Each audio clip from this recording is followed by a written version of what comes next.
ટોપ સ્ટોક્સની વિગત સાથે જોડાયા છે સહયોગી નીરજ અને આરતી. નીરજ, કયા સ્ટોક્સ છે જે આજે આપણને ફોકસ બનાવતા દેખાશે? જી, આપણે અર્નિંગ સિઝનની શરૂઆત થઈ ગઈ છે અને દિગ્ગજોના પરિણામ પણ આવવા લાગી ગયા છે. ગઈકાલે આપણને TCSના પરિણામ આવતા દેખાયા અને TCSના પરિણામ ઓવરઓલ એક અનુમાન કરતાં સારા રહેતા જોવા મળ્યા છે. જુઓ, ડોલર રેવન્યુ અહીંયા $7.4 બિલિયન અનુમાન હતું, $7.5 બિલિયન પર રહેતી જોવા મળી છે. પ્રોફિટની અંદર ચોક્કસ આપણને ક્વાર્ટર ઓન ક્વાર્ટર થોડો ઘટાડો જોવા મળ્યો છે, પરંતુ 11,989 કરોડના અનુમાનની સામે 12,040 કરોડ પર આપણને પ્રોફિટ રહેતું જોવા મળ્યું છે. આવક અહીંયાથી 2.2% વધી છે, 62,170 કરોડના અનુમાનની સામે 62,613ના અનુમાન પર છે. અને એબિટ અહીંયાથી ખાસ કરીને 15,262ની સામે 15,422 કરોડ પર રહેતું જોવા મળ્યું છે. માર્જિનમાં પણ ઘટાડો આવ્યો છે, પરંતુ 24.5%નું અનુમાન હતું, જેની સામે 24.7% પર રહેતું જોવા મળ્યું છે. એટલે ઓવરઓલ પરિણામ થોડાક નબળા છે ચોક્કસથી, પરંતુ ખાસ કરીને અહીંયાથી મહત્ત્વનું એ છે કે જે છેલ્લા આખો વર્ષમાં આપણે જોયું છે એ પ્રમાણે અહીંયા પરિણામ આપણને ખાસ કરીને અનુમાનથી થોડાક સારા રહેતા જોવા મળ્યા છે. હવે CC આવક ગ્રોથ પણ જોઈ લો, 1.5%નું અનુમાન હતું, 2.2% પર રહેતી જોવા મળી. હવે ખાસ કરીને અહીંયાથી BSNLની જે ડીલ હતી એને કારણે એક્ઝિક્યુશનથી ફાયદો થયો છે અને ખાસ કરીને જે ડોમેસ્ટિક ઓર્ડર ફ્લો TCSને મળ્યો છે એને કારણે અહીંયાથી ખાસો એવો ફાયદો એમનો થતો જોવા મળ્યો છે. હવે એમની જે કુલ ડીલ છે લગભગ $4.5 બિલિયન, 4.5થી 8, 5.5, 7.5થી 8 બિલિયન ડોલરની વચ્ચે આપણને TCV રહેતી જોવા મળી. અને એમાં પણ એક મહત્ત્વનો પાર્ટ એ છે કે TCSએ અમેરિકા પરનું જે ભારણ છે તે થોડું હવે ઓછું કરી નાખ્યું છે, કારણ કે જે નવી $8 બિલિયન જે લગભગ નવી ડીલ મળી છે એમાંથી માત્ર $4.5 બિલિયન ડીલો એવી છે કે જે નોર્થ અમેરિકાથી કે USAથી આવી છે. બાકી બધી જે ડીલ છે તે વિશ્વના અન્ય ભાગોમાંથી આવી છે. એટલે ખાસ કરીને અહીંયાથી હવે એ પણ મહત્ત્વનું છે કે જ્યાંથી થોડીક ડીલ ઓછી થઈ રહી છે એવા દેશોમાંથી હવે થોડુંક ડાયવર્સિફાઈ કંપનીઓ અહીંયાથી કરી રહી છે. બીજી તરફ અહીંયાથી જે ખાસ એક માપદંડ અહીંયા આપણે કર્મચારીઓના નવા એડિશનનું જોતા હોઈએ છીએ, ખાસ કરીને IT કંપનીઓ માટે, તો એની અંદર પણ વધારે આપણને થતો જોવા મળ્યો છે. Q1માં 5,452 નવા કર્મચારીઓ એડ થયા છે અને એટ્રિશન ઘટીને અહીંયાથી 12.1% પર રહેતું જોવા મળ્યું છે.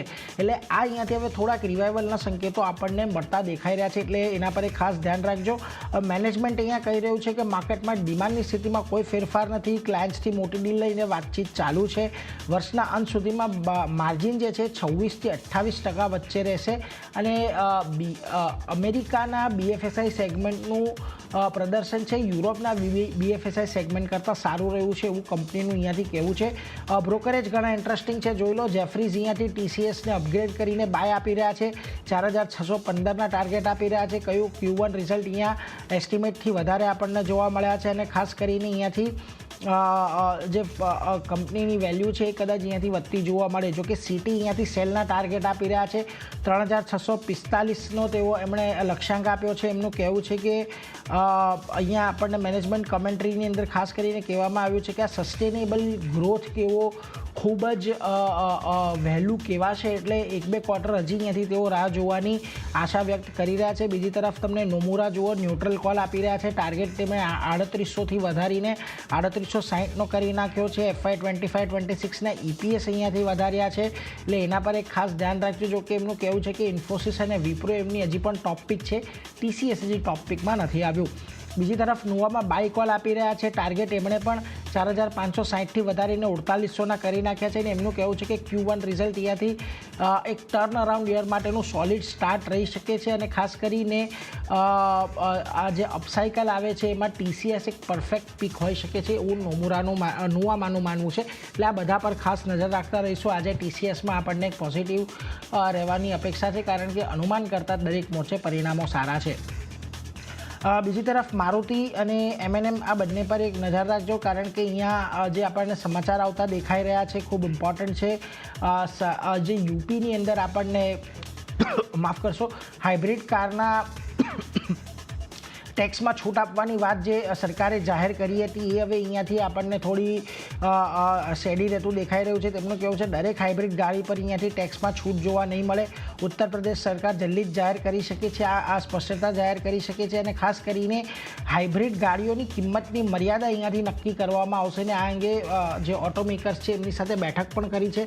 આપણને ખબર છે કે મારુતિ જે દિવસે આ ન્યૂઝ આવ્યા હતા તે દિવસે મારુતિની અંદર એક સારી એવી તેજી જોવા મળી હતી. એટલે જો આજના દિવસે અહીંયાથી થોડાક નેગેટિવ અસર આપણને કદાચ મારુતિ પર આ સમાચારની જોવા મળી શકે છે.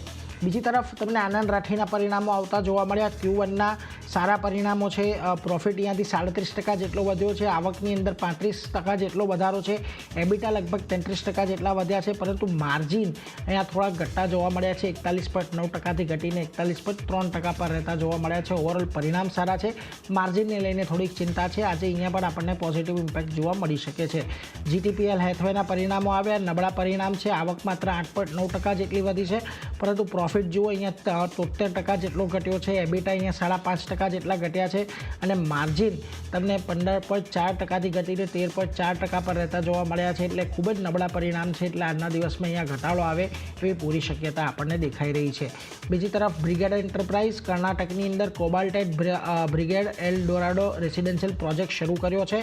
સબસિડરી બ્રિગેડ ટેરાટ્રેક પ્રાઇવેટ લિમિટેડે આ શરૂ કર્યો છે. 50 એકર ટાઉનશીપમાં લગભગ 400 કરોડની અંદાજિત આવક છે. એટલે અહીંયા એક ફોકસ રાખજો. થોડી પોઝિટિવ ઇમ્પેક્ટ આજના દિવસમાં અહીંયા જોવા મળી શકે. ખાસ કરીને RCF આજના દિવસે ફોકસમાં એટલા માટે છે કે બોર્ડ પાસેથી અહીંયા RCF ઠાઈ માટે એક પરચેસ ઓર્ડર માટેની મંજૂરી મળી છે લગભગ 515 કરોડના. હવે તેઓ અહીંયાથી શું ખરીદવાના છે તો નવા એમોનિયા પ્લાન્ટ માટે basic engineering design package equipment અને આ બધું સપ્લાય કરવા માટેની મંજૂરી મળતી દેખાય છે. એટલે કંપનીએ પોતાની સબસિડરી માટે કરીને નવો એમોનિયા પ્લાન્ટ લગાવવા જઈ રહી છે. પોઝિટિવ વાત છે. કંપનીને અહીંયા ખાસ કરીને આવનારા સમયમાં એક સારી એવી આવકની અપેક્ષા અહીંયાથી રાખી શકાય. બીજી તરફ LTI માઇન્ડટ્રી નવું પ્લેટફોર્મ લોન્ચ કર્યું છે. સ્નોફ્લેક AI ડેટા ક્લાઉડ પર canvas.ai પ્લેટફોર્મ લોન્ચ કર્યું છે. આમ તો આ કંપની દ્વારા ઘણા બધા આવા પ્રોડક્ટ લોન્ચ કરવામાં આવ્યા છે. આ એક માત્ર અપડેટ છે. કોઈ બહુ મોટી અપેક્ષા આજે અહીંયા નહીં રાખી શકો, પરંતુ TCSના પરિણામ બાદ જો IT સ્ટોક્સની અંદર ખરીદદારી જોવા મળે છે તેની તેજી આજે ચોક્કસથી LTI માઇન્ડટ્રીમાં તમને જોવા મળી શકે છે. તો આના પર ખાસ નજર રાખીશું. TCS અને મારુતિ આજના દિવસે ખાસ ફોકસમાં રહેશે. પરિણામોને લીધે TCS અને UP સરકારનું જે આ વિચારના પાછી બદલવાની વાત કરી છે એને લીધે મારુતિ ફોકસમાં રહેશે. એટલે આ બંને પર ફોકસ તો રાખીશું, પરંતુ આરતી અન્ય પણ ઘણા બધા સ્ટોક્સ જેના પર આજે તમારી નજર છે. જે ઘણા સ્ટોક છે હું શરૂઆત LT ફૂડ્સ સાથે કરીશ. તો અહીંયા જે રીતે નવી સબસિડરી જે ખોલી છે કંપની તરફથી તેને કારણે સ્ટોક ફોકસમાં રહેશે. યુકેના હાર્લોમાં આ કંપનીએ નવી સબસિડરી ખોલી છે અને 5 વર્ષમાં વાર્ષિક 10 કરોડ પાઉન્ડની આવક જે છે તે અહીંયાથી થતી જોવા મળી શકે છે. કંપની એવું અનુમાન રાખી રહી છે. તો ફોકસ LT ફૂડ પર રાખવાનું રહેશે. પોઝિટિવ રિએક્શન સ્ટોક બતાવી શકે છે.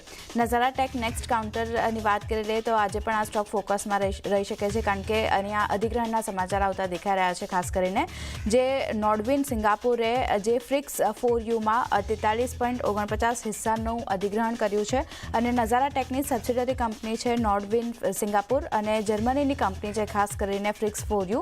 અને ફ્રિક્સ 4U જે કંપની છે જર્મનીની તે ગેમિંગ અને સ્પોર્ટ્સ એન્ટરટેનમેન્ટ બિઝનેસ કરે છે.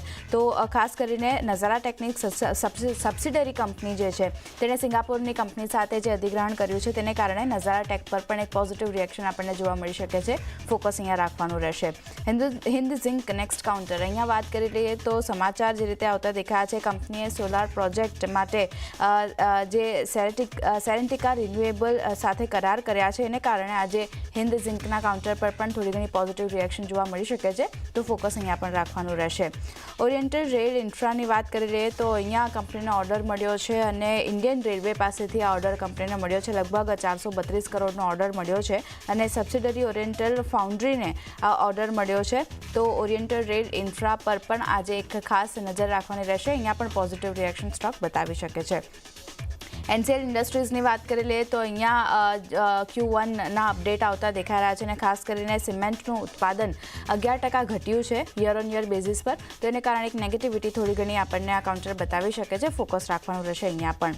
પ્રેસ્ટીજ એસ્ટેટ નેક્સ્ટ કાઉન્ટરની વાત કરી લઈએ તો અહીંયા બિઝનેસ અપડેટ આપણને આવતા દેખાઈ રહ્યા છે. Q1માં કલેક્શન્સની વાત કરી લઈએ 6% વધારો જોવા મળતો દેખાયો છે અને લગભગ 2916 કરોડની આસપાસ યર ઓન યર બેઝિસ પર કલેક્શનના ડેટા આવતા દેખાયા છે. અને વેચાણની વાત વાત કરી લઈએ તો તેમાં થોડો ઘણો ઘટાડો છે અને જે 3,915 કરોડ પર હતું ત્યાંથી ઘટી અને કલેક્શન્સ 3,030 કરોડની આસપાસ પહોંચ્યું છે. તો ફોકસ પ્રેસ્ટીજ એસ્ટેટના કાઉન્ટર પર પણ રાખવાનું રહેશે. અદાની વેલમારની વાત કરી લઈએ તો અહીંયા પોઝિટિવ સમાચાર છે. કંપનીએ અધિગ્રહણ કર્યું છે. ઓમકાર કેમિકલ ઇન્ડસ્ટ્રીમાં 67% હિસ્સાનું અધિગ્રહણ કર્યું છે કંપનીએ. તો એને કારણે પોઝિટિવ રિએક્શન અદાની વેલમાર આજે બતાવી શકે છે. તો અહીંયા પણ ફોકસ રાખવાનું રહેશે. અને છેલ્લે ઝી એન્ટરટેઇનમેન્ટની વાત કરી લઈએ તો અહીંયા બોર્ડ તરફથી ખાસ કરીને બોર્ડ બેઠક થવાની છે. 16 જુલાઈએ બોર્ડ બેઠક થશે અને તેમાં ફંડ એકત્ર કરવા પર કંપની જે છે બોર્ડ જે છે તે વિચાર કરતું જોવા મળશે.